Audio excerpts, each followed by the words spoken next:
विधानसभेची निवडणूक लागलेली होती. तर राष्ट्रीय समाज पक्षाचे यांचे आप्पा म्हणून माझ्याकडे रात्री 12 वाजता मला येऊन उठविलं त्यांनी. 100 रुपये जमा केले आणि गाडीतून पुढे आमचं जे कार्यकाळ आहे समजा संघटन वाढीत राहिलो, धाडसा गुन्हे दाखल वगैरे झाले आमचे त्या टायमातला विषय. विधानसभेची वर्ष आम्ही माजलगाव मतदारसंघातून मी उमेदवार दिला. राष्ट्रीय समता परिषद गट प्रमुख सर्व पदाधिकारी येतील, अशा अनेक कार्यकर्त्याचे नाव आपल्याला सांगता येतील. अडचणीतील चला अडचणी येत असतात त्याला सोडून द्यायचा विषय. त्या अडचणी ते परळी तालुक्यामध्ये भरपूर असल्यामुळे आणि सगळ्या ठिकाणच्या निवडणुका लढवण्याचा आमचा मानस आहे. परळी मधली सुद्धा माणसं आम्ही नगराध्यक्ष पदासहित निवडणूक लढवली आहे. राष्ट्रीय साहेबांनी पूर्ण आदेश दिलेले आहे. आपल्या तालुका लेवलच्या कार्यकर्त्यांनी ठरवायची काँग्रेस सोबतची युती आमची जवळपास झालेली आहे. ग्रामीण भागामध्ये जास्त राष्ट्रीय समाज पक्षाची ताकद असल्यामुळे नेता होण्यासाठी त्याला खूप संघर्ष करावा लागते. सहज नेता इथपर्यंत येण्यासाठी माझे 20 वर्षे गेली. 20 वर्ष बगर संघर्षाचं काहीच मिळत नाही. कार्यकर्ते कामाला लागलेत आपापल्या पद्धतीने गटामध्ये गाण्यामध्ये फिरायला सुद्धा चालू आहे लोकांना कार्यकर्त्यांचं. आणि तिथून पुढे आता बरेच वडवणी असेल, आम्ही वडवणीची उमेदवारी एक आम्ही जाहीर केली आहे. सगळ्या गावखेड्यामध्ये पोहोचलेला पक्ष आहे. कार्यकर्त्याच्या किंवा त्या गावातल्या त्या भागातल्या आता आम्ही शासनापर्यंत न्यायचं काम आम्ही करू. कारण प्रस्थापित पक्ष तुम्हाला संधी देणार नाही, तुम्हाला सतरंजाच उचलायला होणार आहे. त्यासाठी त्या गटातून राहा त्या गटातून राहा असं चालू आहे तालुक्यामध्ये. नमस्कार, मी अशोक देवकते. थेट भेट या कार्यक्रमामध्ये आज आपल्या सोबत परळी तालुक्यातील राष्ट्रीय समाज पक्षाचे बीड जिल्हा अध्यक्ष, ज्यांचा राष्ट्रीय समाज पक्षामध्ये कार्यकर्ता, तालुका अध्यक्ष आणि नंतर राष्ट्रीय समाज पक्षाचा जिल्हा अध्यक्ष म्हणून ते आता सध्या काम पाहत आहेत. प्रत्येक क्षेत्रामध्ये, सामाजिक किंवा राजकीय क्षेत्रामध्ये त्यांचं प्रत्येक ठिकाणी एक आदराने नाव घेतलं जातं. असे आपल्या सोबत आज कपिल भाऊ गाडेकर आहेत. भाऊ, आपलं थेट भेट या कार्यक्रमामध्ये मनपूर्वक स्वागत. नमस्कार. मुलाखतीच्या सुरुवातीला माझा असा प्रश्न आहे आपल्याला की आपण सुरुवातीच्या काळामध्ये समाजकारण चांगल्या पद्धतीने केलं, नंतर काही काळ गेला आणि आपण राजकारणात आलात. आपलं शिक्षण आणि त्या काळी आपण ज्यावेळेस कॉलेजला शिकायला होतात त्यावेळेस आपला एक वेगळा दबदबा होता. आपलं एक युवा तरुणांमध्ये एक चांगल्या प्रकारचं नाव होतं. तर आपलं शिक्षण आणि ते त्या काळची आपली परिस्थिती म्हणजे कसं आपण हे केलेलं? मी बघा, जवळपास मी 11वीला होतो न्यू हायस्कूल कॉलेजला. त्यावेळेस नेमकंच राष्ट्रीय समाज पक्षाची स्थापना झालेली होती आणि राष्ट्रीय समाज पक्षाची स्थापना झाली होती आणि त्यावेळेस विधानसभेची निवडणूक लागलेली होती. त्यावेळेस राष्ट्रीय समाज पक्षाकडून आदरणीय महादेव जानकर साहेबांनी रेणापूर मतदारसंघ होता, त्यावेळेस परळी मतदारसंघ नव्हता. तर रेणापूर मतदारसंघातून उमेदवारी डॉक्टर सोमवशी यांना दिलेली होती. राष्ट्रीय समाज पक्षातर्फे राष्ट्रीय समाज पक्षाकडून उमेदवारी डॉक्टर आपले ह्यांना दिलेली होती. तर मग त्या कार्यक्रमात माझं वय नेमकंच 16 वर्ष होतं. त्यावेळेस मी 11वीला होतो. श्री संत भगवानबाबा शाळेत 10वी पर्यंत माझं शिक्षण झालं. नंतर मी 11वीला परळीमध्ये न्यू हायस्कूल कॉलेजला ऍडमिशन घेतलं त्यावेळेस. आणि माझ्याकडे संध्याकाळी 12 वाजता त्या कार्यकाळामध्ये किंवा कालखंडात तर राष्ट्रीय समाज पक्षाचे यांचे आप्पा म्हणून माझ्याकडे रात्री 12 वाजता मला येऊन उठविलं त्यांनी. किंवा आपल्याला जानकर साहेबांनी उमेदवार दिला रेणापूरला, आपल्याला सभेला जायचंय. मग मला त्यांनी उठून त्यांनी सकाळी आम्ही तयारी केली आणि 15-16 पोरांनी, आमची मित्र कंपनी सगळी होती. तर आम्ही 100 रुपये जमा केले आणि गाडी तयार केली गाडीचे भाडं देण्यासाठी. मग आम्ही रेणापूरला सभेला गेलो जानकर साहेबाच्या. मग त्यावेळेस डॉक्टर सोमवशीचा प्रचार चालू होता. आमची एक गाडी त्याच्यामध्ये एनके आप्पाला आम्ही सोबत घेतलेला, आमच्या सोबत त्यांनी तयार केलेला आम्हाला. राष्ट्रीय समाज पक्ष काय हे दाखवलं त्यांनी आम्हाला. तर मग रेणापूरला आम्ही जवळपास 15-16 पोरं आमचे सगळे त्यावेळचे तरुण सगळेच कॉलेजचे आम्ही. म्हणजे परळी तालुक्यातून तुम्ही 15-16 पोरं साहेबाकडे गेला? साहेबाला आम्ही त्या सभेमध्ये गेलो रेणापूरच्या जानकर साहेबाच्या सभेत. मग तेव्हापासून आम्हाला राष्ट्रीय समाज पक्षाचा जे नाद लागला पक्षाचा, आदरणीय आमच्या आप्पांनी आम्हाला सगळं मार्गदर्शन केलं पक्षाच्या बाबतीत. जानकर साहेबाच्या सभेपासून मी त्यावेळेसपासून जानकर साहेबाचा कार्यकर्ता म्हणून तयार झालो. आप्पांनी तुमच्याकडे परळी तालुक्यातून फक्त तुमच्याकडेच येणं हे कारण एवढंच की एक मजबूत युवा तरुण आहे आणि तो कुणाला भेट नाही आणि ह्यालाच आपण आता समोर केलं पाहिजे किंवा याच्याकडूनच आपण राजकीय किंवा सामाजिक कामं करून घेतले पाहिजेत, हा उद्देश होता का आप्पांचा त्यावेळेस? आता त्यावेळेस काय होतं, माझ्याकडे सगळे पोरांची टीम असायची. युवा मित्र मंडळ आमचं असायचं, वैद्यनाथ युवा मित्र म्हणून आम्ही काढलेलं होतं. म्हणजे कॉलेज जीवनामध्ये तुम्ही काम करता? कॉलेज जीवनात सामाजिक कार्य आमचं त्यावेळेस धाडसाने असायचं. त्या कार्यकाळामध्ये आप्पाची आमची भेट झाली. मग बर. आप्पाची भेट झाल्यामुळे आम्ही राष्ट्रीय समाज पक्षाला जॉईन झालो त्यावर. आणि जानकर साहेबाच्या भाषणापासून आम्ही मोहित झालो. म्हणजे प्रेरित होऊन तुम्ही मग त्यावेळेस पक्षात प्रवेश केला का नंतर काही कालावधी गेला? काही त्याच्यानंतर 1-2 वर्ष आमचे गेले नंतर बर. कालावधी. मग त्यावेळेस आम्ही जानकर साहेबाच्या उमेदवाराला म्हणजे कार्यकर्ता म्हणून तुम्ही हा. तो पण थोडंफार काम इथं परळी तालुक्यात पाहिलं? परळीत कार्यकर्ता म्हणून केला. आणि त्या विधानसभेच्या उमेदवाराला आम्ही पांगरी गावातून बर. 100 मतदान मी दिलं माझ्या गावातून. त्या काळात माझं मतदान बी नव्हतं त्यावर. म्हणजे साहेबांनी इथं उमेदवार उभा केला का पक्षातर्फे? पक्षातर्फे कुठल्या निवडणुकीसाठी? विधानसभेसाठी. बर. रेणापूर मतदारसंघातून बर बर. मग तुम्ही त्यांचं इथं परळी क्षेत्रामध्ये तालुक्यामध्ये म्हणजे प्रतिनिधी म्हणून काम केलं गावातून? माझ्या गावामधून प्रतिनिधी म्हणून काम केलं आणि त्यांना 100 मतदान दिलं मी त्यावर. बर बर. कबशी चिन्हावर. बर. मग त्यावेळेसपासून आम्ही जानकर साहेबाला प्रेरित राहून काम करत राहिला. काम करीत राहिलो. मग पुन्हा कधी असा प्रसंग आला की बाबा आता कार्यकर्ता काही दिवस एक लिमिट असतं कार्यकर्ता म्हणून काम करण्याचं, नंतर तुम्हाला पद दिलं किंवा तुम्ही मागितलं, काय हे पुढची? मग त्याच्यानंतर आमचं राष्ट्रीय समाज पक्षात 1-2 वर्ष 2-3 वर्ष नंतर गेल्याच्या नंतर मग माझ्याकडे आप्पांनी जबाबदारी दिली. बर. राष्ट्रीय समाज पक्षाचं परळी तालुका अध्यक्षपद माझ्याकडे दिलं. आणि तालुका अध्यक्षपद दिल्यापासून मी बऱ्याच गावामध्ये शाखा केल्या, राष्ट्रीय समाज पक्षाच्या पाट्या लावल्या. त्या कार्यकाळामध्ये आम्हाला निवडणूक लढवायचा चान्स मिळाला नाही किंवा संधी मिळाली नाही. पण आता तिथून पुढचा जे कार्यकाळ आम्ही तालुका अध्यक्ष म्हणून प्रत्येक गावामध्ये जवळपास 30 ते 35 गावामध्ये शाखा लावल्या. परळी तालुक्यामध्ये चांगल्या प्रमाणे तुम्ही कामाला सुरुवात केली. परळी तालुक्यामध्ये आम्ही जवळपास 30-35 गावामध्ये पाट्या लावल्या, कार्यकर्त्याची टीम उभा केली. अशा पद्धतीने आमचं राष्ट्रीय समाज पक्षामध्ये काम चालू होतं. तिथून पुढे आमचं जे कार्यकाळ आहे समजा संघटन वाढीत राहिलो, धाडसाने सगळ्या लोकांच्या पाठीमागे राहायचं आपण. आपल्या सामाजिक कार्य आणि राजकीय कार्य दोघांची आम्ही सांगड घालून प्रत्येक लोकांपर्यंत आम्ही जायचा प्रयत्न केला. तिथपर्यंत गेलो, अडचणी लोकांपर्यंत सोडवायचा हे प्रयत्न सगळं केला. करत असताना तुम्हाला इतर पक्षाच्या म्हणजे कुणाचा त्रास झाला का, किंवा तुम्ही साहेबाचं काम करताय किंवा हे करू नका तुम्ही, असं काही अडीअडचणी कार्यकर्ता म्हणून किंवा पदाधिकारी म्हणून किंवा पक्षातल्या लोकांना एकत्रित ठेवून आपण बाबा हे आपल्याला चांगल्या प्रमाणे काम करायचंय किंवा दुसरीकडे जाऊ नका तुम्ही, असं कुठले आव्हान तुमच्या त्या टायमात तुम्हाला हे करावं लागले का? नाही, तसा काही प्रॉब्लेम आलेला नाही. राष्ट्रीय समाज पक्षाचं काम करते वेळेस बर. फक्त एक वेळेसच आपल्याला अडचण आली, त्यावेळेस आंदोलन केल्याच्या नंतर बर. गुन्हे दाखल वगैरे झाले आमचे त्या बर, टायमातला विषय. म्हणजे जानकर साहेबांचं समर्थन म्हणून तुम्ही काही वेळेस समजा परळी तालुक्यात समजा आंदोलन केलेले आहेत, उपोषण केलेले, उपोषण आंदोलन केलेले आहे, त्याच्यावर बर. गुन्हे दाखल झालेले आहेत आमच्या राष्ट्रीय समाज पक्षाच्या म्हणजे भूमिका घेतल्यावर. पक्षाचा कार्यकर्ता म्हणून तुम्ही गुन्हे सध्या स्वतःच्या अंगावरती तुम्ही घेतलेले आहेत. पक्षामध्ये काम करताना की आपली कुणाची ओळख नसते किंवा आपण नवीन पक्षामध्ये काम करायला सुरुवात करतो, त्यावेळेस लोकांपर्यंत जाणं, लोकांच्या अडीअडचणी समजून घेणं, ह्या गोष्टीला तुम्ही कसं सामोरे गेलात? मी राष्ट्रीय समाज पक्ष आणि जानकर साहेबाचा झेंडा घेऊन, जानकर साहेबाचं नाव घेऊन बर. आणि सामाजिक कार्य माझं जुनं असल्यामुळे लोकांच्या माझे संपर्क कनेक्ट होतील लोक. मग त्यांना मी सांगितलं राष्ट्रीय समाज पक्षाचं काम करा तुम्ही, मी तुमच्या सोबत खंबीर उभा आहे. प्रत्येक अडचणीला आपण सोबत राहून संघर्ष करू, जिथं काही अडचण असेल तिथं धाडसाने मी तुमच्या सोबत आहे. अशा पद्धतीने आम्ही कार्यकर्त्याची फळी उभा करीत राहिलो. म्हणजे कार्यकर्त्याला शब्द दिला, कार्यकर्त्याच्या पाठीमागे ठामपणे उभा राहिला आणि कार्यकर्त्यांनी तुम्हाला सपोर्ट दिला. कार्यकर्ता हे उमेदवार तुम्ही उभा केले आणि त्यासाठी लागणारी तुम्हाला प्रचार यंत्रणा आणि हे सगळं मताधिक्य किती गाठता आलं तुम्हाला इथं परळीमध्ये, एकूण मताधिक्य सगळं? आम्हाला बघा, राष्ट्रीय समाज पक्षाच्या नगराध्यक्ष पदाच्या उमेदवारांनी आमच्या 730 मतदान घेतले. आजपर्यंत आम्ही परळी तालुक्यामध्ये एकही आमच्या पक्षाच्या नावाने निवडणूक लढवली नव्हती. पहिली निवडणूक आहे? पहिली निवडणूक आहे परळी शहरामध्ये. आणि राष्ट्रीय समाज पक्षाच्या नगराध्यक्षाचा उमेदवार आम्ही दिलेला नाजिया खतीब म्हणून उमेदवार होता आमचा. त्यांनी 730 मतं घेतली आणि खाली वार्डामध्ये आमच्या जवळपास 200 मतदान घेतले एका वार्डामध्ये 100 मतदान घेतले पक्षाच्या कार्यकर्त्यांनी.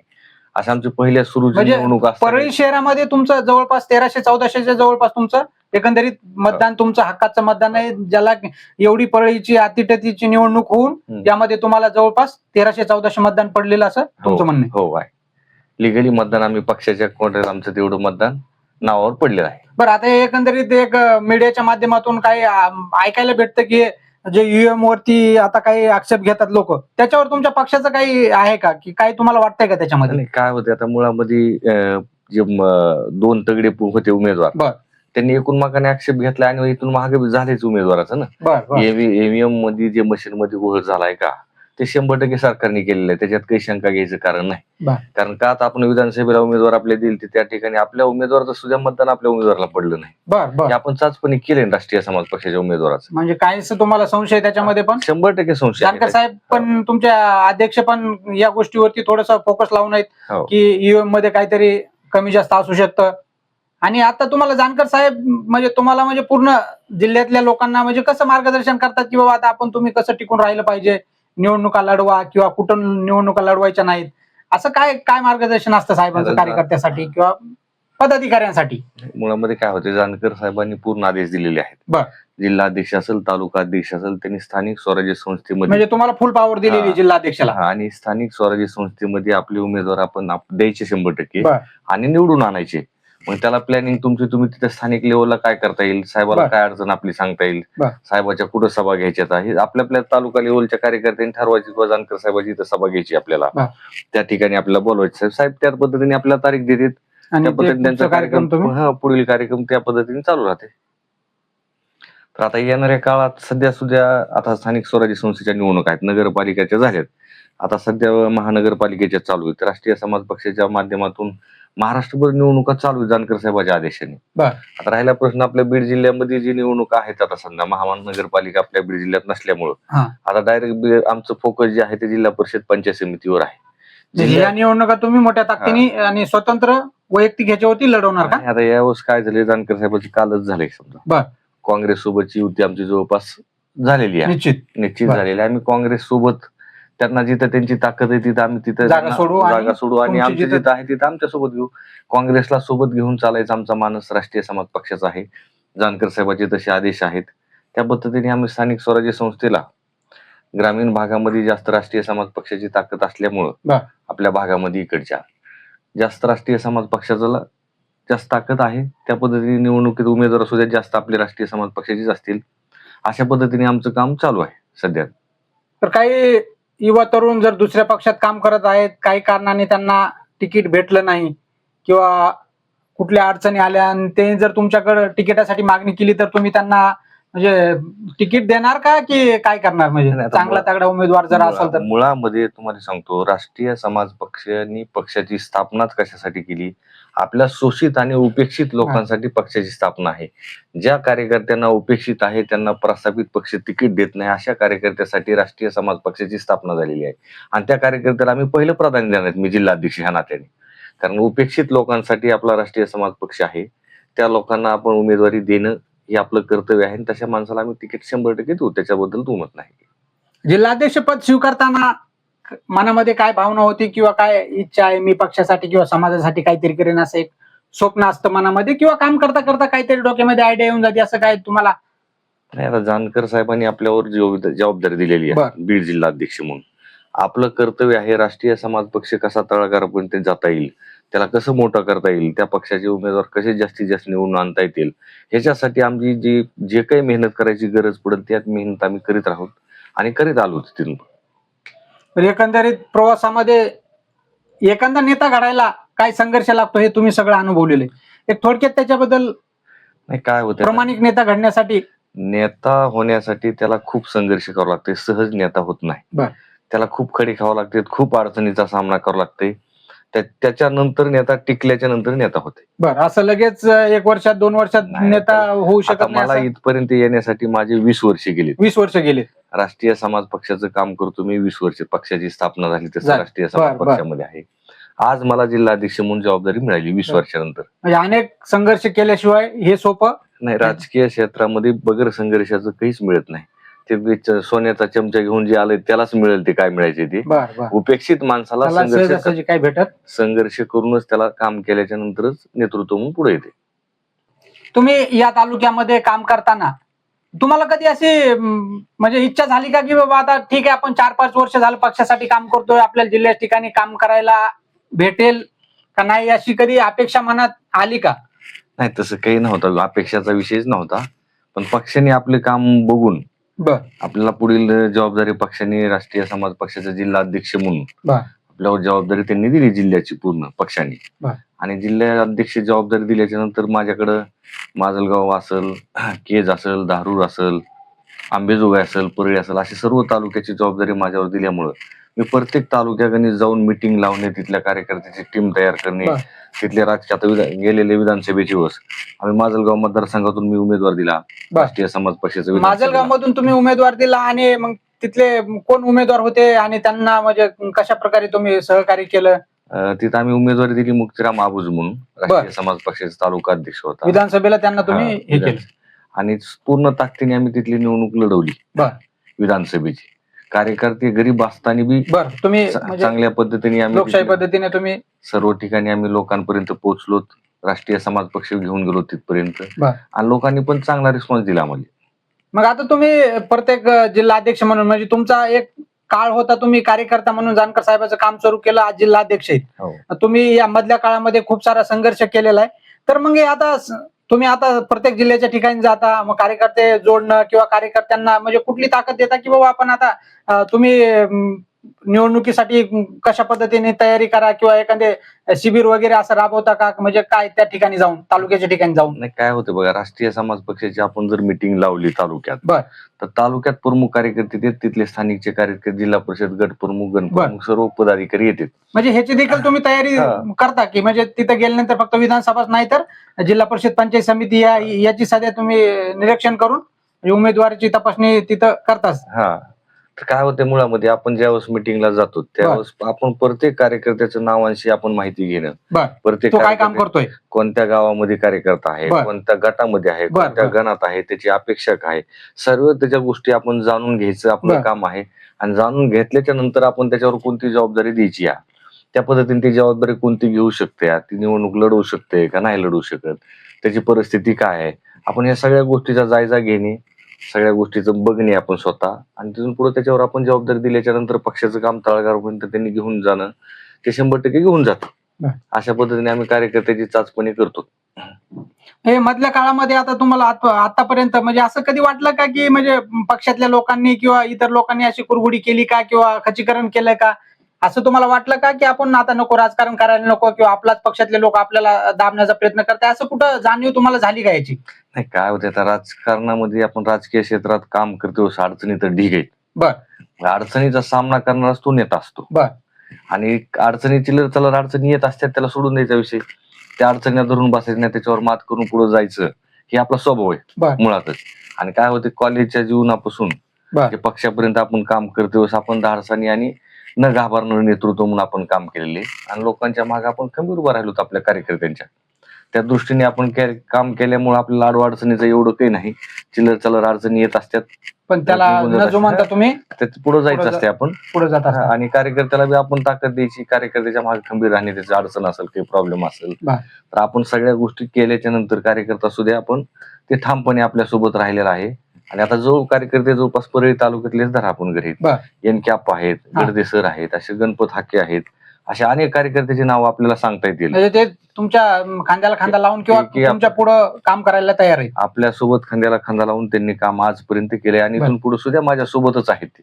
त्यांच्या जीवावरच आपण पुढे चलतो, कार्यकर्त्याच्या जीवावर. हे कार्यकर्ते आपल्या सोबत खंबीर आहेत आणि त्यांची वेळ प्रसंगी प्रत्येक ठिकाणी त्यांनी वेळ देत राहिले. त्यांचं वैयक्तिक काम सोडून आपल्या पक्षासाठी त्यांनी वेळ दिलेला आहे, आपल्या शब्दासाठी वेळ दिलेला आहे.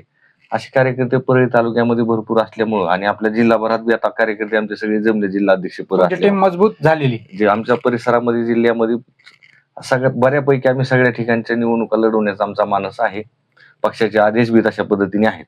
आता येणाऱ्या काळातल्या निवडणुका आपल्या तोंडावर आल्या आहेत.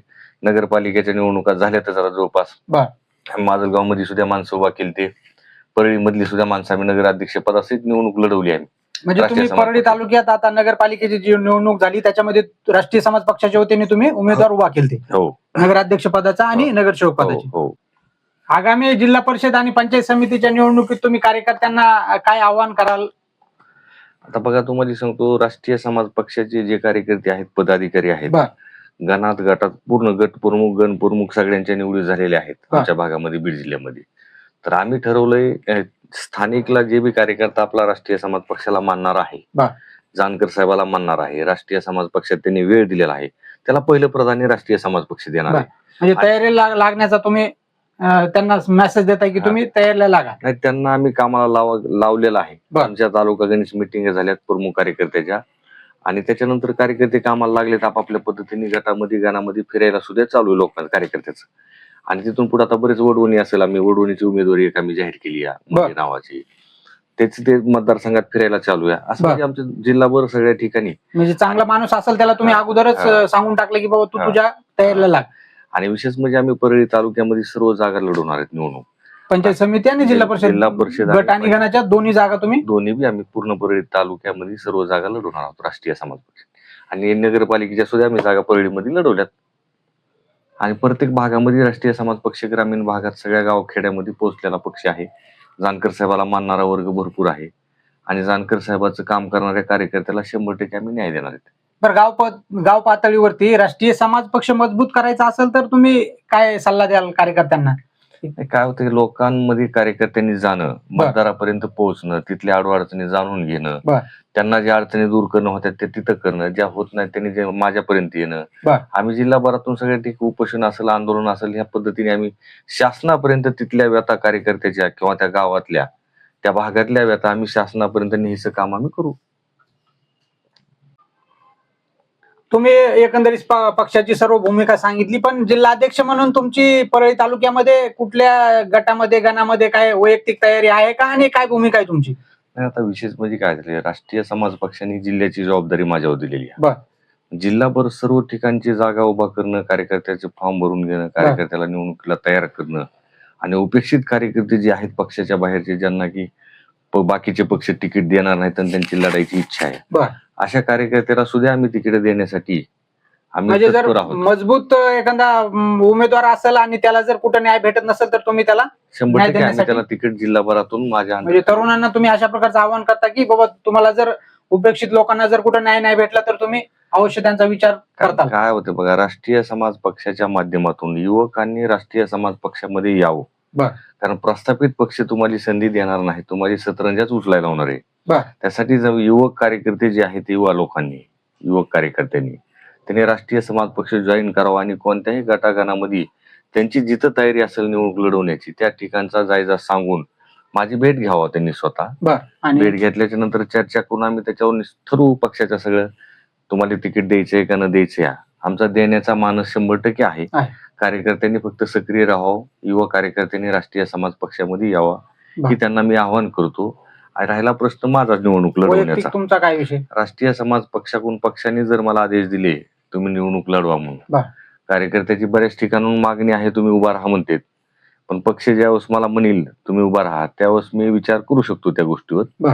राष्ट्रीय समाज पक्षाकडून आपण निवडणूक स्वतः लढवायची का न लढवायची, कार्यकर्त्याची मागणी आहे का नाही, कार्यकर्ते महाग लागली तर तुम्ही उभा राहा, या गटातून राहा त्या गटातून राहा, असं चालू आहे तालुक्यामध्ये. आणखी मी कार्यकर्त्यांची मागणी, पण पक्षाचा आदेश जर आला तर तुम्ही निवडणुकीला उतरणार? पक्षाचा आदेश जर आला निवडणूक लढवा म्हणली तर तिथून पुढे मी 100% निर्णय घेणार. आपले विचार, अनुभव आणि एक राजकीय आणि सामाजिक कामातला एक खडतर तुमचा प्रवास खरंच युवकांसाठी प्रेरणादायी आहे. आपण या दिलखुलास गप्पासाठी आणि बहुमूल्य वेळ दिला त्याबद्दल आपले मनापासून धन्यवाद.